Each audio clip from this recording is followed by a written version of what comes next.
ব্রুনেইয়ের আদ্যোপান্ত। ১. পরিচিতি। আধিকারিক নাম ব্রুনেই দারুসসালাম, অর্থ শান্তির আবাস। ভূমি দক্ষিণ পূর্ব এশিয়ার বোর্নিও দ্বীপে অবস্থিত একটি ছোট দেশ। সীমানা চারপাশে মালয়েশিয়ার সারাওয়াক রাজ্য এবং দক্ষিণ চীন সাগরের উপকূল। আয়তন প্রায় ৫,৭৬৫ বর্গ কিলোমিটার, ঢাকার চেয়ে কিছুটা ছোট কিন্তু জনসংখ্যা কম। রাজধানী বান্দর সেরি বেগাওয়ান। ২. ইতিহাসের সারসংক্ষেপ।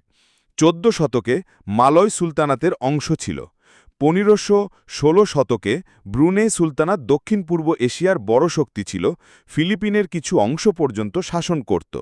১৭ শতকে অষ্টাদশ শতকে অভ্যন্তরীণ দ্বন্দ্ব ও ঔপনিবেশিক শক্তির কারণে দুর্বল হয়ে পড়ে।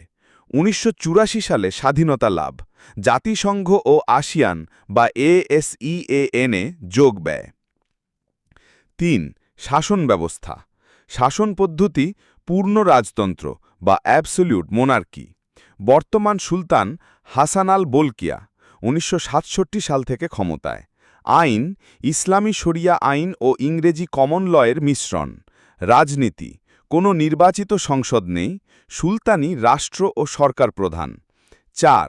অর্থনীতি প্রধান উৎস তেল ও প্রাকৃতিক গ্যাস, দেশের আয়ের ৯০%-এরও বেশি। প্রতি ব্যক্তি আয় বিশ্বের শীর্ষ ধনী দেশগুলোর মধ্যে। কর ব্যক্তিগত আয়কর নেই। অর্থনৈতিক বৈশিষ্ট্য সরকার নাগরিকদের বিনামূল্যে স্বাস্থ্যসেবা, শিক্ষা এবং আবাসন সুবিধা দেয়। ৫. সমাজ ও সংস্কৃতি জনসংখ্যা প্রায় ৪.৪ লাখ ২০২৫ অনুযায়ী অনুমান। জাতিগত গঠন মালয় ৬০%, চীনা ১০%, অন্যান্য ২৫%। ধর্ম ইসলাম রাষ্ট্রধর্ম, কিছু খ্রিস্টান ও বৌদ্ধ সংখ্যালঘু। ভাষা মালয় আধিকারিক, ইংরেজি ব্যাপকভাবে ব্যবহৃত হয়। সংস্কৃতি মালয় ঐতিহ্য, ইসলামী প্রভাব এবং ব্রিটিশ ঔপনিবেশিক ঐতিহ্যের মিশ্রণ। ৬.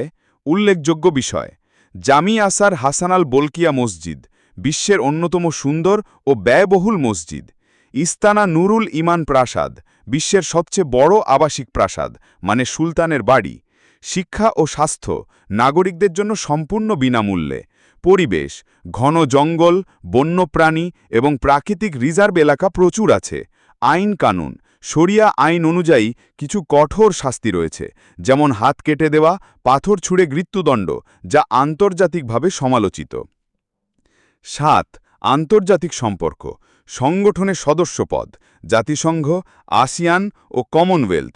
কূটনীতি নিরপেক্ষ ও শান্তিপূর্ণ পররাষ্ট্রনীতি, তবে মুসলিম দেশগুলোর সাথে ঘনিষ্ঠ সম্পর্ক। ব্রুনেইতে বাংলাদেশিদের পড়াশোনার সুযোগ। ১. উচ্চশিক্ষা প্রতিষ্ঠান ব্রুনেইতে প্রধানত কয়েকটি বিশ্ববিদ্যালয় ও কলেজ আছে যেখানে আন্তর্জাতিক শিক্ষার্থী ভর্তি হতে পারে। ১. ইউনিভার্সিটি অব ব্রুনেই দারুসসালাম বা ইউবিডি, দেশের শীর্ষ সরকারি বিশ্ববিদ্যালয়। ২. ইউনিভার্সিটি টেকনোলজি ব্রুনেই বা UTB, engineering, IT, business. ৩. Sultan Sharif Ali Islamic university বা UNISSA, Islamic studies. ৪. Polytechnic Brunei, diploma ও টেকনিক্যাল কোর্স। ৫. কিছু প্রাইভেট কলেজ। ২. বাংলাদেশিদের জন্য ভর্তির সুযোগ। সরাসরি ভর্তি ব্রুনেইয়ের বিশ্ববিদ্যালয়গুলো আন্তর্জাতিক শিক্ষার্থীদের জন্য আবেদন গ্রহণ করে। সরকারি বৃত্তি ব্রুনেই সরকারের ব্রুনেই দারুসসালাম গভর্নমেন্ট স্কলারশিপ বা BGDS প্রতি বছর আন্তর্জাতিক শিক্ষার্থীদের দেয়, যার মধ্যে বাংলাদেশও অন্তর্ভুক্ত। এক্সচেঞ্জ প্রোগ্রাম কিছু বাংলাদেশি ছাত্র মালয়েশিয়া বা সিঙ্গাপুরের বিশ্ববিদ্যালয় থেকে ক্রেডিট ট্রান্সফারের মাধ্যমে ব্রুনেইতে পড়াশোনা করে। ৩.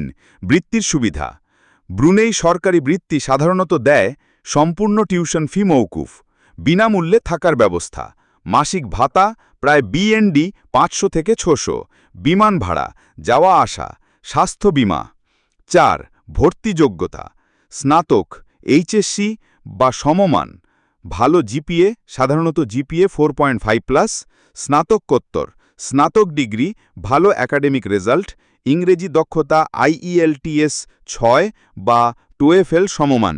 বয়সসীমা স্নাতকের জন্য সাধারণত ১৮ থেকে ২৫ বছর আর স্নাতকোত্তরের জন্য ৩৫ বছরের নিচে। ৫. পড়াশোনার খরচ যদি বৃত্তি না থাকে। টিউশন ফি প্রতি বছর প্রায় BND ৫,০০০ থেকে ১২,০০০, বাংলাদেশি টাকায় ৪ থেকে ১০ লাখ। থাকার খরচ মাসে প্রায় BND ৩০০ থেকে ৫০০, খাওয়া ও অন্যান্য মাসে BND ২০০ থেকে ৩০০। পড়াশোনার সুবিধা ও অসুবিধা। সুবিধা: নিরাপদ শান্ত পরিবেশ, উচ্চ শিক্ষা ইংরেজি মাধ্যমে পড়ানো হয়, মুসলিম দেশ তাই ইসলামী পরিবেশ, বৃত্তি পাওয়ার সম্ভাবনা তুলনামূলক বেশি। অসুবিধা: তুলনামূলক ছোট